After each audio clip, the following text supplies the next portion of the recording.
Well, good morning, everybody, and welcome to today's episode of the Take a Stand show. I can see some familiar faces that are in the comment section right now, so I want to do a big shout out. I can see Karen Sachs-Epley right there, and I want to say, hey, Karen, great to see you here today. But I also want to introduce you to my very, very special guest that I have on the show with me today. You guys know that when you tune into the Take a Stand show, we talk with women from all over the world who have got inspirational, motivational, and heartfelt stories, and stories of them being able to overcome any adversity or challenges in their life to go on to achieve amazing things. And I can tell you right now that the woman I have on the screen and on the show with me today, she is an absolute warrior. You can see her name is Wendy Bjork. She's an MS warrior. She's also known, AKA, as the MS Warrior Queen. And I just want to make sure that today you guys get a real opportunity to hear Wendy's story. And you also get to, I suppose, unpack some of the things that she has done to really be able to overcome some, I'm going to say, significant adversity and challenges that she's had in her life. And I'm not going to tell you too much about that because I'm going to leave that all to Wendy to kind of share her story and what she's experienced over the last 30 years. But what I can tell you is that after you hear her story today, you're going to see how to tell your own story, how to take what Wendy has done and be able to adapt that to your life. So if you've got an adversity or you've overcome some sort of challenge, listen very carefully to what she has to say, because she has taken that and she now is able to share her story in a very raw and real way. And she's been able to become the voice for those that are suffering in silence. So firstly, I want to applaud her for that. And I want to say welcome to the show, Wendy. It's fantastic to have you here. Oh, thank you for having me. It's great to be here.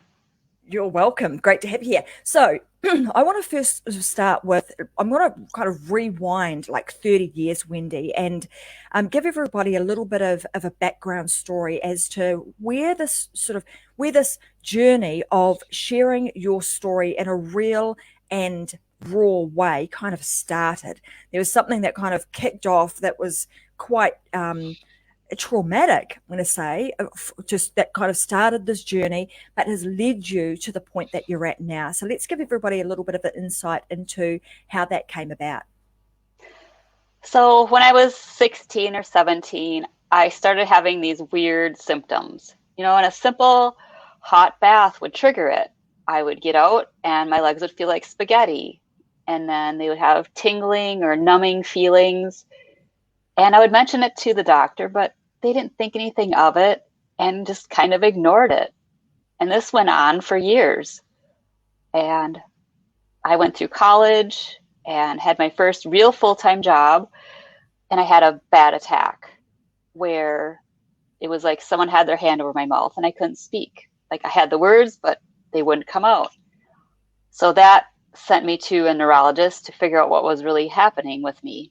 Because all those years, 5-6 years, I just kind of ignored it like the doctors were doing. Or that they had, put it down to maybe, growing pains or, teenage stuff that was going on at that time. And so moving forward, like, what did you do? There was this time where obviously this was happening. You were feeling that, things are just not right. I mean, how long did that actually go on for until such time as you kind of got somebody to like, listen to me, there's something not quite right here. Like, what was that moment and how did you get to that point? It was finally after I had that bad attack of losing my speech that, and that was 6 years after those first feelings started. So for 6 years, it just, little things kept happening that I would just kind of ignore because I thought nobody else is thinking anything of it either. So it must be in my head or my imagination. I don't know. And then finally I saw one neurologist who couldn't decipher what was happening, but he did ask for an MRI, which this is the early 90s and it's very new technology. So the first hurdle was getting my health insurance to pay for it. And even after I had it done and they saw some spots on my brain that were suspicious, I still had to see 4 or 5 more neurologists before I had a tag to put on it or a label. Mm. And obviously through that process, you were, searching for the answers and searching for a tag or a label to like what is going on, what is wrong with me, how can I, put a label on it. Why is that labeling of something in that moment so important? Like how was that kind of the catalyst for the improvement or the change that was about to unfold? I think maybe it's human nature. We need to know what it is before we can deal with it. And just to rewind a bit, my grandmother had horrible rheumatoid arthritis and just sat in a chair all day. And she passed away when I was 13. But I think just knowing what her life was like, I didn't want to live like that. I wanted to live. I was young. My friends were all doing what they wanted and having a fun life. And I didn't want to be stuck in a chair of any sort. So that really influenced my whole outlook, of just taking charge of it and not letting it take my life over. So with that, I mean, being able to, I suppose, look into the future, which you did with your grandma, and going, gosh, that's not what I want to have happen for me. And you mentioned, taking charge of things and being able to, label it. Now I know and I understand what this is that I'm actually dealing with. And what were some of the things that you did to take charge of what was going on, so that you didn't go down that kind of trajectory of, gosh, this is going to be the outcome and this is the future that I'm looking at it right now and right in front of my eyes, and if I don't take control of this, then potentially that could be the outcome that I'm also facing. What did you do to take control? Well, unfortunately, when I was first diagnosed, I was in my early 20s, and I had a good positive attitude. I had a strong faith. And my boss at the time was into personal development. So he would send me to seminars, as in Stephen Covey or Brian Tracy. And I think he tried to disguise it as giving me the tools to deal with this. Because he would say, when I would go, that I should come back and teach the rest of our coworkers what I learned. Except they were twice my age and didn't listen to me about anything. Mm-hmm. So just going forward and trying to use those tools, I still was just sort of doing what I wanted to. I wasn't paying attention to what I was eating or drinking. And it took me another probably 10 years to get to the point of my symptoms being so bad. That's when I finally decided to really take a good hard look at what I was doing with my life, because what I was doing wasn't working. My neurologist said I was going to end up in a wheelchair because I could barely walk. Well, firstly, I want to say, and Vicky Helm's saying here, yeah, wow, what a smart boss. Absolutely. I mean, thank goodness he had the nous to open up that world to you. And I know that in reading your bio, and obviously now just, hearing you say, I had a very, kind of like a positive approach to what was going on. And we all know that when we move down that space of personal development, it really does transport you into understanding that, a lot of what we, being able to control things has to do with our mind. And if we can keep that in a very positive place, that can have a very beneficial outcome for us. So congratulations to that man or lady who was your boss. Very smart. So through that process, Wendy, and really understanding that you could do something about it, and it started with that early on, going to seminars and understanding that our mind has a big part to play with it, and then you realizing that, hang on a minute, the lifestyle that I'm leading right now is not really playing well into the situation that I have. What changes do I need? And realizing I've got to make some changes here. So what was the realization that you had, and how did you go about making the changes, and what impact has that actually had on your diagnosis of MS? So it was probably 15 years into the diagnosis, then my neurologist told me I was heading down the wrong road. I would end up in a wheelchair. And he didn't really agree with my, I guess, suggestions for changing what I was eating or drinking. But I guess I just took it into my own hands and started really researching and reading and doing other courses on what causes inflammation in our body and how we can help ourselves that from that aspect of what we eat or drink or what we're bringing into our home, what we're using to even wash our clothes. And back then I loved candles.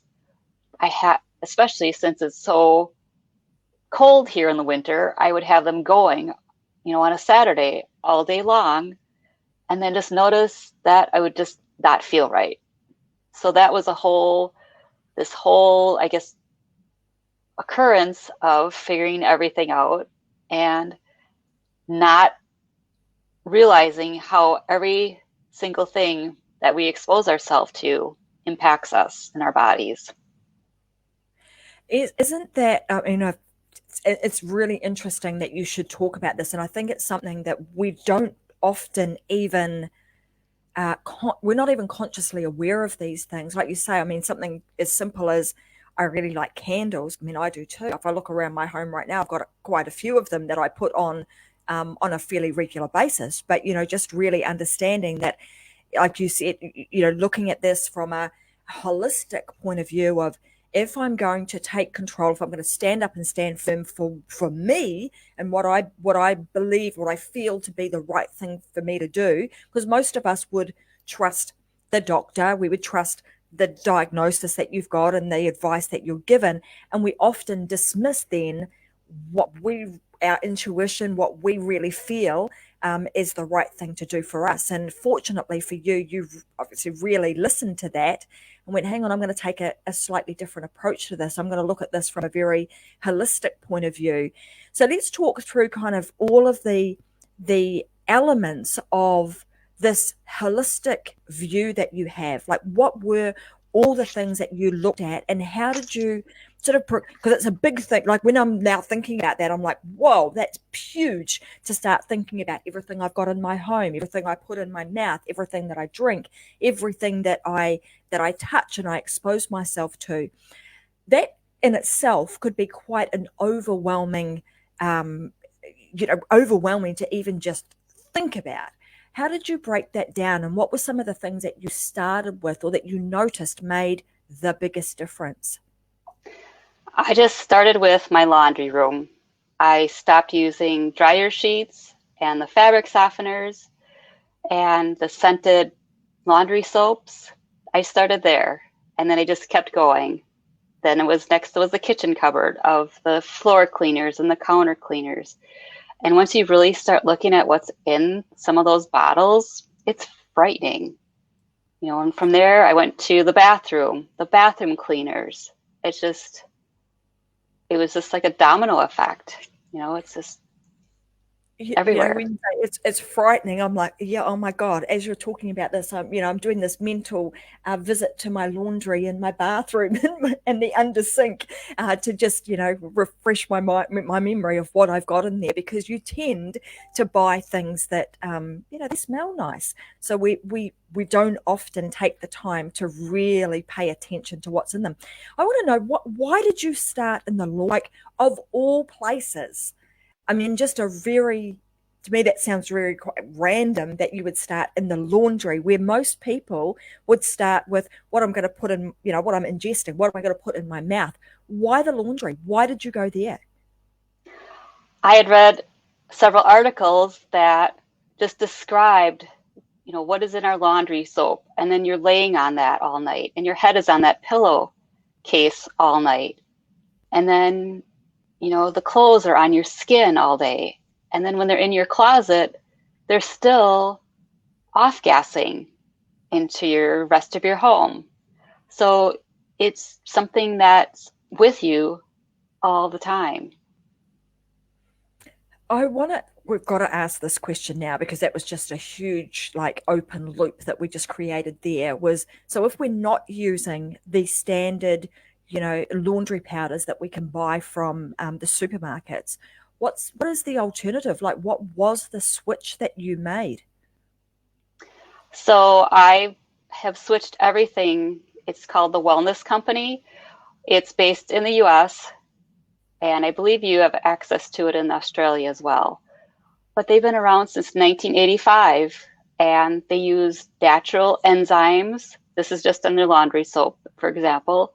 They use enzymes to clean potato starch, essential oils, and they're actually the original essential oil company in the US. So they have such nice products that are healthy for you.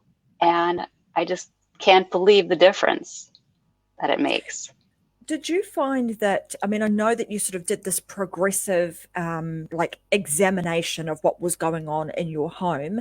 Did you sort of do one thing and then do a bit of a test and measure as to, like, did that impact me? Did that make a change before you moved on to the next thing?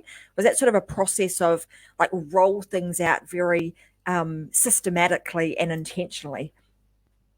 It was quite a system, and it probably took me 4 years to figure it all out because I would try oodles of products to see if they actually worked, and most of the time they didn't work. And I had two little boys, and you know how kids get their clothes dirty. So Hmm. it's just, like I said, it was just constant testing of products against, you know, the ingredients, and I just became a very good label reader. I couldn't pronounce it. I just wouldn't have it in my home.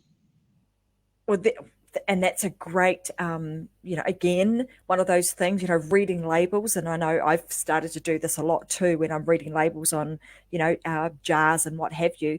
But yeah, often we can't read it. If it comes with a whole lot of numbers and something that you can't pronounce, probably a good idea not to put that in your body. So, taking that advice from you, Wendy, in terms of, if you can't understand it, you can't pronounce the word, steer clear, right? Would that be the message? Just give it a very wide berth and go to something that is is natural. Well, and they're actually getting trickier, I guess, in the US. I'm not sure by you, but they're combining combining the words, or shortening the words, I should say, so that we don't really know what's in there. And then the other thing that's happening is the synthetic chemicals that are being put into products, they don't fully disclose those either. And I think it's about 80,000 different synthetic chemicals that have been released in the US, and that's since the 1940s.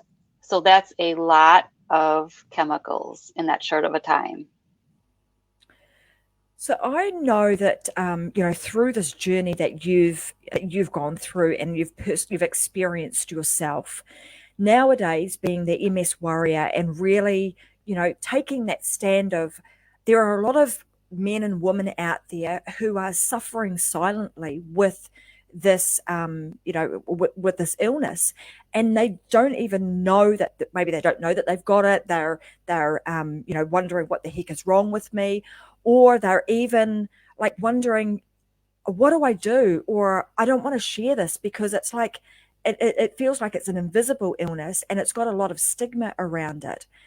How, what advice would you give to somebody whom, and it may not necessarily even be MS, because this is something that is commonplace with a lot of, let's call them invisible illnesses.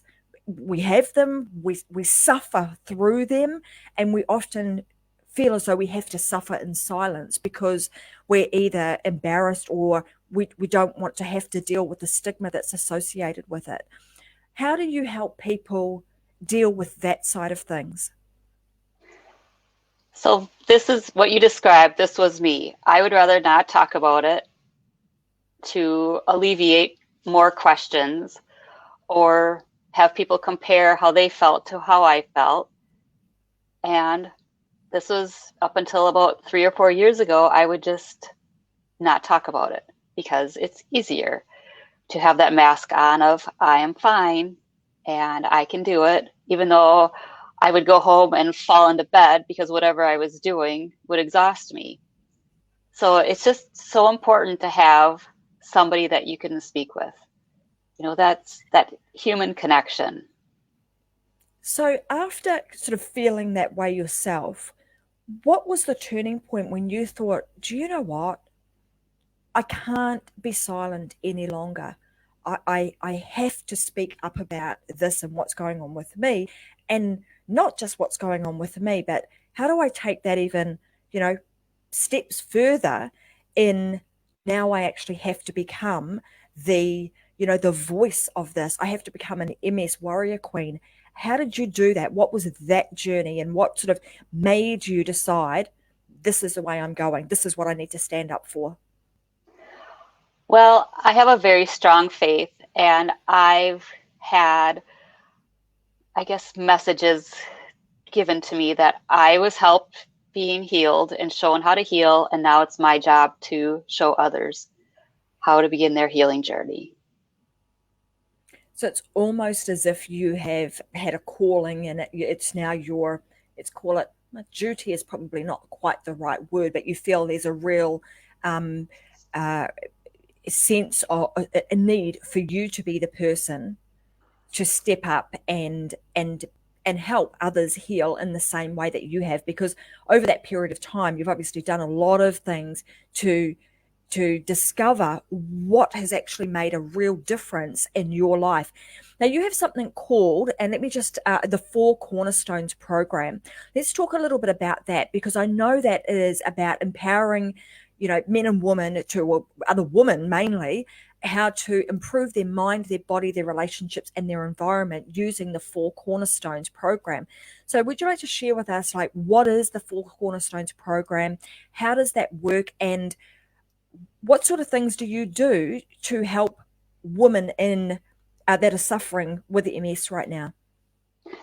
So this came about because I realized how many gaps in care exist.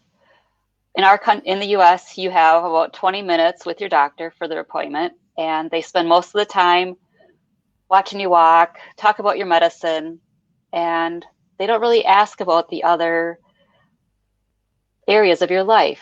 If you have support at home, if you have someone to speak to, if you're watching what you eat and drink, and what you're bringing into your home that just aggravates your symptoms even more. And so as part of my whole diving into, I guess, doing a lifestyle reset for my home and self and family, I just realized I need to share this. And that's why I just walk with women on their journey to give them the support that they need. Because so many people don't even have someone to talk to about this. I've just noticed it on social media even that, there's thousands of women, whose husbands have left them or partners have left them because they can't deal with this illness or with them being sick and needing extra help. And it's just heartbreaking. So just to be there by their side and to give them the tools to create this new lifestyle. And someone else is saying this too, that they, that lifestyle reset. I love that approach that you've taken with, okay, so this is my lifestyle right now. What do I need to do to assess this? Creating a lifestyle reset, but then, taking it that step further and creating that safe space for other women to feel like they are connected with other people who understand what's going on, that they have that level of support. And like you say, with the traditional or the mainstream sort of medical system that deals with people who have, whatever the illness is, it tends to be very, let's call it, one dimensional or focused on how do I help to almost not even cure what's going on, but mask what's going on, so that this the the problem kind of gets masked up and goes away, but it never ever does. All we're doing is actually layering something on top of something else to camouflage it, and then we end up creating another problem in another area. So I love the fact that you're taking this very holistic approach to sort of understanding what's going on with the human, with the person, in an all areas approach.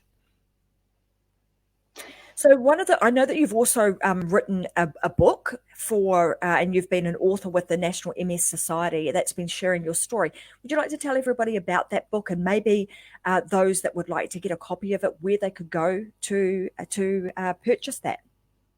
Yes, it is on my website, which is heartsofwellness.com. And along with the National MS Society, I guess that came about because I just feel like some of the articles that get published this seemed a little too fluffy. And when I talked to the editors, I told her nobody talks about like the bathroom problems that happen when people have MS, because the myelin is gone, so your brain can't communicate with areas of your body like ever again. And so that was my first article I sent her, and I was kind of shocked that she didn't know that happens sometimes, but I said nobody talks about it. So that was just one aspect, where people are just talking amongst themselves on these MS sites, but nobody else talks about it because it's embarrassing. And, you might only be 20 years old, but you have toilet issues, for example. Mm-hmm. So I just really want to be open about, what goes on and what happens, and to be that resource for people, because I couldn't find somebody like me. I just wanted a person to show me what to do. It would have saved me a lot of years of trying products and figuring things out, so I really just collapsed the timeline for them to just get going instead of muddling through it. And like you say, often, when we're faced with a challenge or a problem in our life, we start to, the first thing we tend to do these days is you jump on Google, you're trying to find whatever you possibly can to, to help you deal with the situation better, cure it, whatever that, or just deal with it and live a normal life every day. But often that isn't always as easy as it sounds. And often, like you said, there might be a lot of the positives, but not always, some of the other things that maybe people don't want to speak about. And you being able to bring light to that, enabling people to understand that, hey, it's okay. This is actually really normal, and I'm not alone on this, on this journey. And there is somebody out there that I can reach out to, that I can, be part of their community, and like you said, collapse the learning curve and the pathway to resetting their lifestyle really quickly, so they don't have to go through what you went through, which was trial and error of testing multiple things. Now that you've tested that, you've systemized and put that into a really beautiful product that's now able to help lots and lots of people. Part of what I wanted to help people with today too is because you are somebody who has gone down that path. You have recognized that, hey, I had a challenge, and I went down the path of like trying to figure out on my own how to manage this, how to live my life on an everyday basis that I'm okay with, that allows me to live, not normally.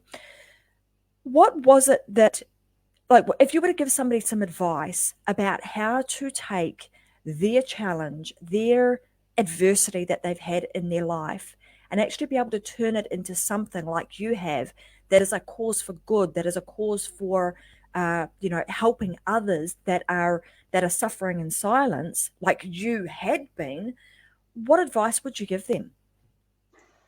I think just being your own advocate. Don't be afraid to ask questions, and always take a notebook with you, because that would be my problem, is I would ask questions and I wouldn't have anything to write with. I'd forget it at home. And I don't want to replace any of the medical professionals. Like I have mentioned, it's just something that I'm just here to share with people. And I guess if you have something inside you, we all have an inner voice. So just listen to it and let it speak. Absolutely. And I think there's some key pieces of advice that you've just given there is to be that person who stands up and advocates for yourself. So that being the first thing, like listening to your intuition, your gut, like knowing, hey, I actually need to take this further. So that would be the first thing. And then I think the second piece of brilliance you've given there, which, a lot of the time you might say, well, that sounds really simple.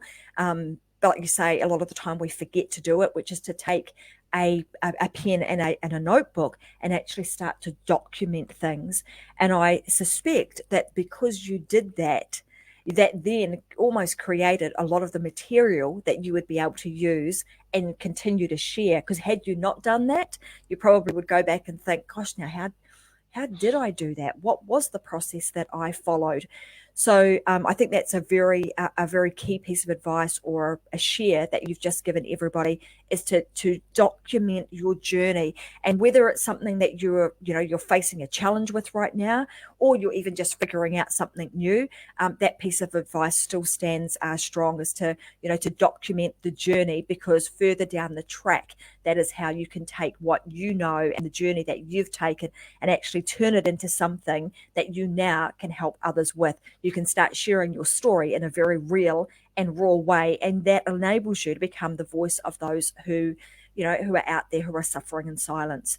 So before we dial out on today, Wendy, I just wanted to give you an opportunity too to share anything else that you think would be would be useful for other people whom not necessarily maybe just suffering with MS, but have got some sort of challenge that they're going through. What piece of advice would you give them to help them move forward and feel like they can do so proudly and confidently? You need to tell yourself, I love you at least once a day. And I know that sounds silly, but that is my goal, that all of my clients can do that, because there's so many negative, I guess, influence in our world that you just need to love yourself and give yourself grace. Well, thank you so much. And I want to thank you so much for being here today. Before we head off, I have to ask you this, because I know that we've got some people even listening today and are going to be listening to the replay of this. Where can they go if they want to explore your program, or they want to explore more about you, Wendy? Where can they go to get that support? Is the best place your website? Yes, that is, my website is the best place, theheartsofwellness.com. And that's just kind of my project area. So I have all my prior podcasts that I've appeared on. It has my journal that I created, because it's everything that I should have had all these years, where it has a symptom tracker and a gratitude journal and all kinds of neat things in it. So those are the place to download my ebooks and all those goodies. Well, there you go, guys. So head on over to heartsofwellness.com, and you can find all the goodies there that Wendy has to share with everybody. So today I want to say thank you so much for being here. Thank you for using your journey to actually stand up and stand firm on what you believe in, and you're standing out by helping other women. So I want to say thank you very much for doing that. And you can hear more of Wendy. Go on over to heartsofwellness.com. If you need some assistance and you're thinking, gosh, I'm dealing with this problem myself, and I'm feeling like, it's an invisible illness. I'm feeling like I'm invisible, and I don't want to, I'm feeling like I don't want to share this with anybody. Then I would encourage you to get involved in Wendy's programs, so that you do have that support there, that you have somebody there to talk to, and that can give you that, the fast track and some really useful tips and changes that you can make to your lifestyle so that you can start resetting it today. So thank you so much for being here. You've been a wonderful guest. I want to thank everybody else for dialing in and listening today. If you would like to listen to the replay of this show, you can head on over to Tracy M. Wilson on YouTube. You can also download the Take a Stand podcast, and you can make sure that you listen to this story again, because inside of it there have been some real gems that Wendy has shared with us today, and she has shared with you little gems as to how you too can share your story in a very powerful way to make a real difference and leave a legacy on this earth. So thanks very much for joining me today. I'm going to be back again with another episode of Take a Stand next Thursday, 10 a.m. Brisbane, Australia time. So thanks very much, everybody, and have a fantastic day. Bye for now.